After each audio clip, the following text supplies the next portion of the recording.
Hi guys, good morning. Ayan guys, welcome back to my YouTube channel, Enel Vlog. For today's video guys, ayan, nag-prepare na siya sa kanyang araw-araw na routine guys. Yung asawa ko. Every morning siya guys, bumibili siya ng butane. Dahil hindi lang yung aming yung lagayan, yung refilanan ng butane guys. So,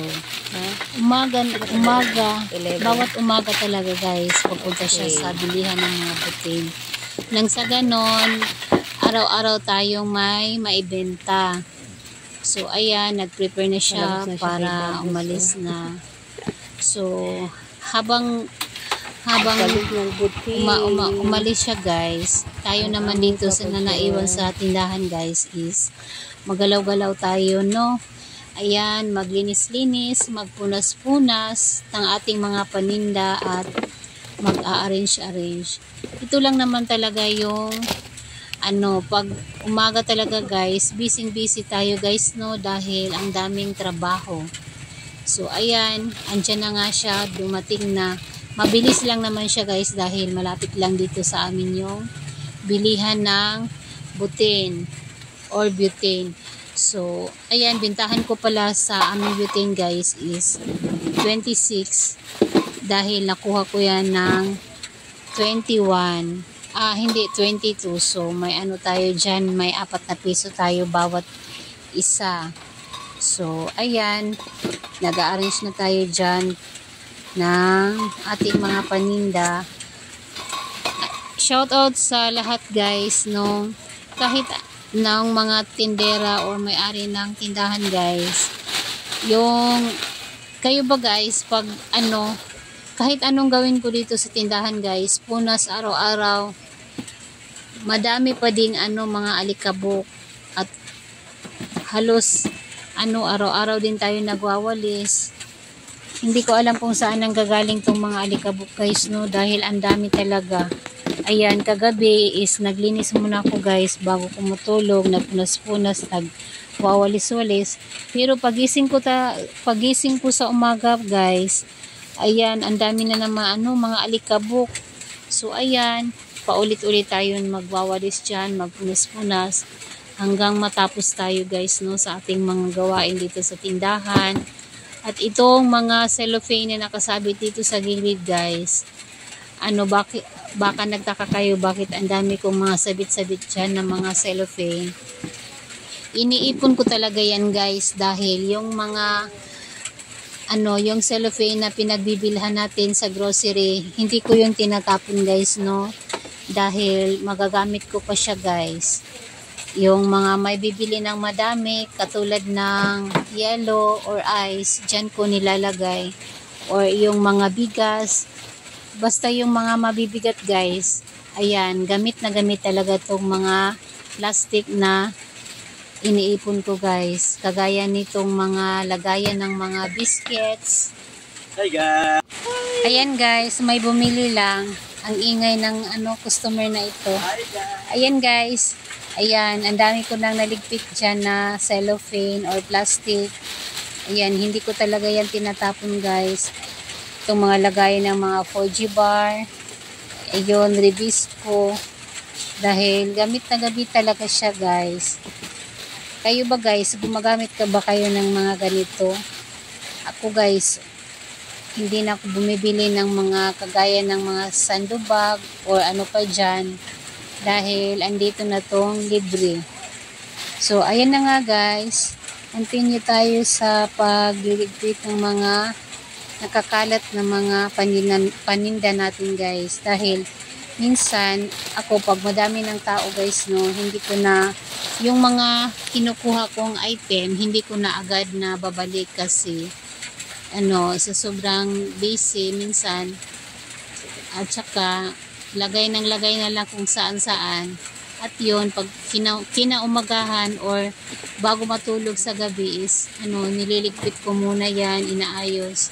Minsan din, hindi na, kaumagahan na siya guys. So, ayan, magliligpit-ligpit muna tayo guys dahil ang dami ko pang gagawin. At mamaya-maya gagawa na naman tayo ng ice tubig or yellow. At ang dami ko pang dyan, gugupit-gupitin na mga pa dyan natin, kagaya ng mga sabon-sabon na powder at yung mga shampoo, downy. Magugupit-gupit na tayo guys dahil malapit na yung pasukan. At bago magpasukan is ready na yung ating mga shampoo. Ayan naman yung sa umaga yung hinahanap ng mga ating mga customer, kasama ng kanilang mga coffee or yung mga ulam nila guys. Ayan, at saka yung mga sabon-sabon, shampoo. At ayan na nga guys, habang naglilinis tayo dyan, dumating na yung yung tubig na hinihintay ko guys, dahil wala na talagang kaming tubig. At ayan, pasalamat tayo, andyan na si kuya dahil gagawa na tayo ng ice tubig. Ayan na nga guys, siya lang mag-isa naghahakot ng tubig. Kaya guys, keep on watching.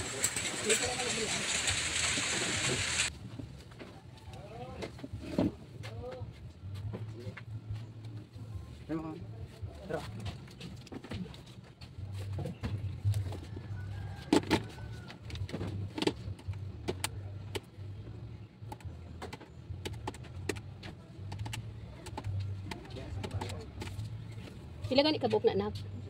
17.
So, ayun na nga guys, kawawa naman yung si kuya na tagahakot ng tubig.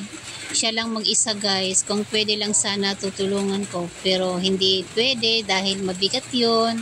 So ngayon, gagawa na tayo ng ice tubig.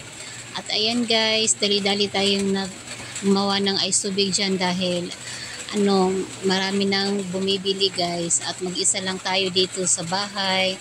At ayan, continue tayo sa paggawa ng ice tubig or ice. Ayan guys, thank you for watching guys. Bye!